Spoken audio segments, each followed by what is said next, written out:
On Syria, Reuel Marc Gerecht, he is a senior fellow at the Foundation for the Defense of the Democracies.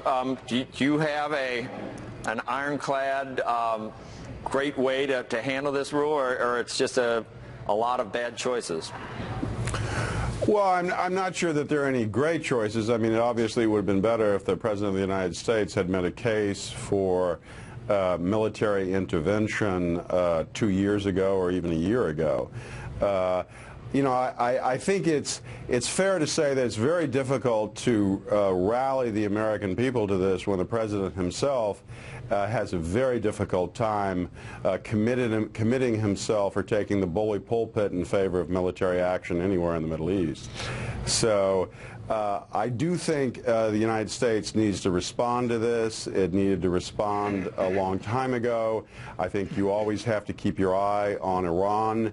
The Iranians are certainly looking at what America does in Syria very, very closely. If the President wants to maintain the credibility of an American preemptive strike against the Iranian nuclear program, I think Syria is where you have to look. You know, Mark, I remember, Reuel, a lot of neocons talked about Iraq and how that was going to firmly establish our how serious we were and willing to use force to sort of affect what we thought were positive changes in the Middle East. And did that work? I mean, you're saying we need to, you know, our credibility, you know, we can't be bluffing these people, and there are going to be some positive benefits from that. Where's the positive benefits from all this? They're going to hate us in the Middle East no matter what we do. Well, I think the positive benefits in Iraq were actually quite substantial if you look at the Iranian nuclear program. The Iranians, according to the 2007 National Intelligence Estimate, actually froze part of the militarization of that program because of the Iraq War. I think the mistake in Iraq, it was actually us leaving. I think downing Saddam Hussein was an unalloyed good. The United States was more or less in a state of war for 11 years, 12 years before we downed him in 2003.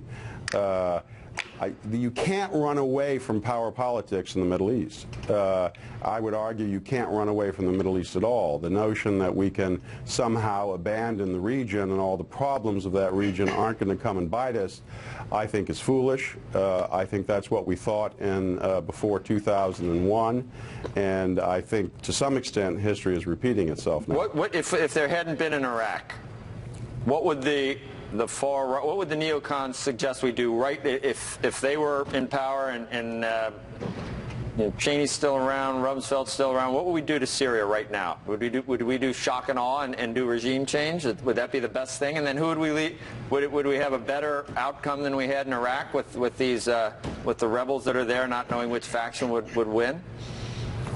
Well, I mean, again, I would say the problem in Iraq is the United States left Iraq. Right. What would you do now? Let's say that you could dictate exactly what we do, and you got all of our military at your disposal. What should we do in Syria?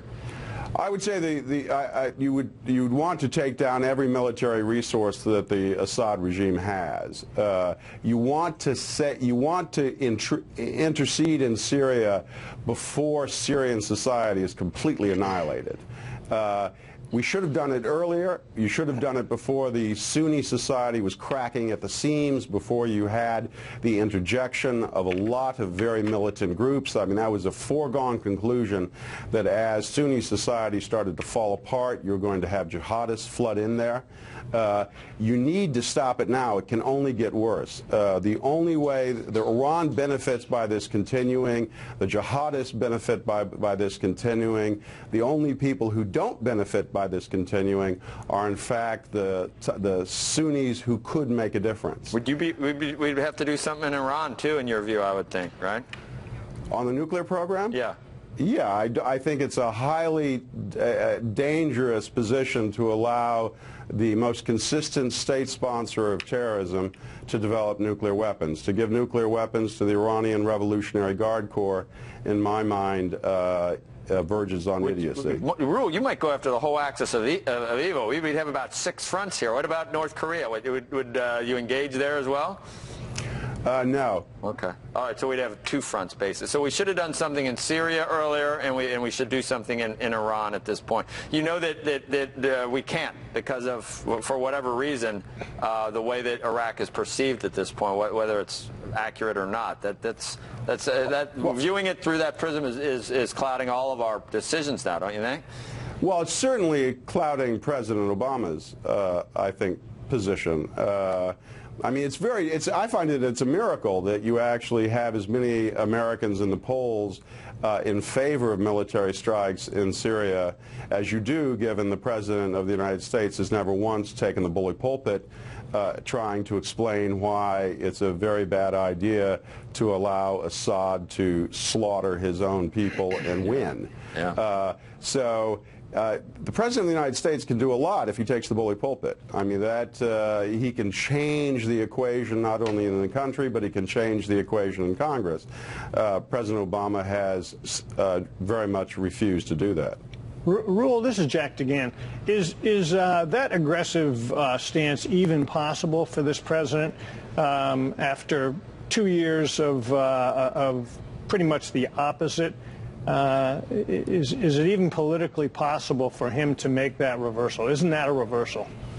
I doubt it. I mean, I don't think he can. I mean, I would be surprised, but, I mean, strange things happen. Once this dynamic develops, the president may find himself in a very prickly situation. He may find himself in a difficult situation with the Iranians. But I agree with you. I think this would be an enormous reversal for him. So I suspect that the strikes, assuming they do happen, are going to be quite limited, as the White House has already said.